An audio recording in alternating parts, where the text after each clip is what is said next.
Okay, so the last pride skill, so we have praise, reflect, imitate, describe.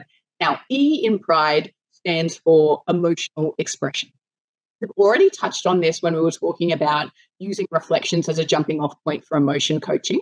So the first thing I'm going to talk about is emotion coaching, and then I'm going to talk about how we provide attention that's really rich in emotion.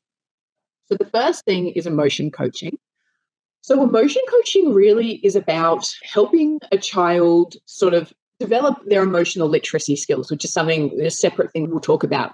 But essentially, emotional literacy is being able to recognize, understand, and then appropriately respond to your own emotions, but also the emotions of other people. So emotion coaching is a really powerful strategy we can use to help build up a child's sort of understanding of what's happening for themselves emotionally and link that sort of experience that you have in your body and in your mind, sort of wherever you feel emotions, because it differs from person to person, linking those experiences to particular situations and particular responses that we have. So for us, what we're going to try and do is if we see a kid having a particular emotion and we want to describe that emotion to help build their own insight, we're going to try and link it to observable features, like on their body or on their face. So, oh, you're looking really sad. I can tell because you have a big frown on your face. You're looking down, right? We've linked the sad, the feeling, to those observable features, but across emotions as well. Oof, I can see that big smile. I can tell that you're really, really excited about something. Because again, so much of this is about helping the child tune into what's happening for them emotionally.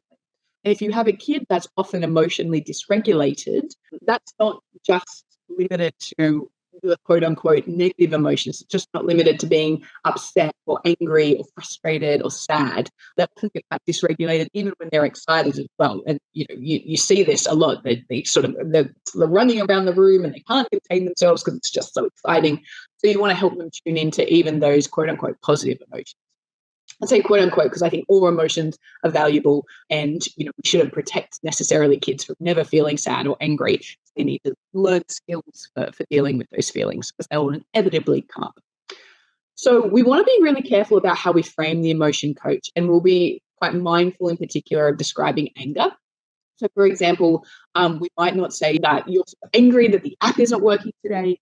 We might say it's frustrating that the app isn't working, so we've labeled that feeling. But then we've redirected or reoriented, but you're staying really calm. You're trying to find another one to use. So that framing is really important. So rather than saying you're getting super annoyed that the blocks are falling down, it's like you were being super patient. Even when the blocks fell down, you kept trying your best to build them up. So basically, you don't want to sit and admire the problem is how I will often describe it. So you're so angry that the blocks aren't staying up. And it's like that's useful in a sense of like labeling the feeling, but it doesn't then give what our next steps are or what we can do about regulating that feeling or, what we will be doing in spite of that feeling, that it's okay to feel angry, or what we do with our bodies and our behavior is a different thing. So just being mindful of how you frame the emotion coach, I think is a good sort of take-home message. So the second thing about emotional expression that we'll speak about is the idea of attention that's emotionally rich. So I've spoken a lot about attention today. And like I said, the praise, reflections, the imitations, and the descriptions, they're all just frameworks you can use to channel your attention towards a child. And I've spoken about it mostly in a play context. We're also using them in unstructured times, in transition times, in more structured learning times. Attention is required in all of those situations, but not all attention is created equal, as we know. If we went to a drive-through, if we went to McDonald's, KFC, whatever, and you order, and the person's like, hey, welcome to McDonald's, what can I get for you today? Versus, hey, welcome to McDonald's, what can I get for you today? Like you can hear the warmth, you can hear the emotion much more in the second one than you can in the first one. So we're going to try and be really deliberate almost about injecting that warmth, that emotion, that affection into our interactions with kids. And this is particularly important for our kids who have those limited pro-social emotions, because they don't naturally elicit this warmth and this affection necessarily, because they're doing things and they're responding in ways that sort of make us go, oh, that's not very nice, or that's quite unkind, or I expect you to be quite empathetic there, and you laughed, and oh, it makes us feel a particular way. And when we're feeling that particular way, resentful, confused, contemptuous, whatever the feeling is, what follows then isn't this warmth and this affection and this, unconditional positive regard. But they're the kids who almost need it even more, because the way that we learn how to be a good member of a relationship is by being in, healthy relationships with other people, whether that's our parents, our siblings, our teachers, our friends. So when we have interactions with kids where the strain is real, we have to be almost quite deliberate with this. So we can do it both verbally, non-verbally. So verbally, like I said, with the example of the drive-through, varied tone and pitch of voice.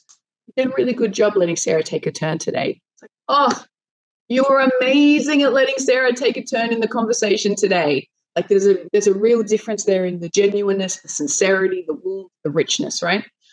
Also, just sort of the words that we use, whether we say, I love playing with you, I loved reading this book with you today. You worked so hard on your spelling today, just the words that we use, whether that's praises or just, expressions of care and affection.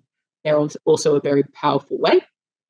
Non-verbal facial expressions to convey enthusiasm. I have a face that moves a lot, maybe too much, whereas other people sort of are much more sort of neutral and maybe normal in their facial expressions. But that can, with young kids, we all know, can be a really powerful way of giving attention or not and enriching our communications, depending on, some kids sort of need a more pared back expression. And, in general, on average, most kids are engaged by that. Physical touch, insofar as you're allowed to, high fives, head grazes, side hugs, whatever it is. And then actions just to make them laugh in play, whether that's making things zoom or making things crash or driving trains over your head or their head, things that make them laugh and where you really have that sort of emotional connection or bond. That's another way that you can inject some richness, some emotion into the interactions.